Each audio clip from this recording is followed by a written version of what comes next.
লতিরাজ কচুর পরিচর্যায় সাবধানতা। প্রিয় দর্শক, আপনারা দেখতে পাচ্ছেন লতিরাজ কচুর একটি ক্ষেত। আগাছা হয়েছিল, আগাছাগুলো পরিষ্কার করা হচ্ছে। মোটামুটি ১.৫ মাস বয়স হচ্ছে বাড়ি লতিরাজ কচুর ক্ষেতের। কিন্তু দুঃখের বিষয় হলো, দেখেন প্রত্যেকটা গাছে ৩টা করে পাতা রয়েছে, বাকি পাতাগুলো ছিঁড়ে ফেলে দেওয়া হয়েছে। এটা কখনোই করা যাবে না।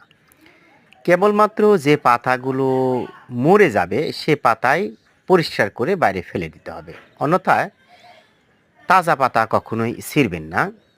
দ্বিতীয়ত আরেকটি বিষয় খেয়াল করেন, অল্প বয়স্ক চারার গোড়ায় মাটি দেওয়া হয়েছে, এ কাজটাও কখনোই করবেন না। তারা কারণ দেখাচ্ছে শিকড়গুলো উপরে উঠে এসেছে, অর্থাৎ পানিতে ভেসে আছে। শিকড় পানিতে ভেসে তখনই থাকে যখন জমিতে সবসময় পানি থাকে। তাহলে করণীয় কেউ মাঝে মাঝে জমিটা শুকিয়ে দিবেন, এতে শিকড়গুলো মাটির গভীরে চলে যাবে। প্রিয় দর্শক, দেখতে পাচ্ছেন জমিতে প্রচুর পরিমাণে আগাছা হয়েছে। নিয়মিত আগাছা পরিষ্কার করবেন।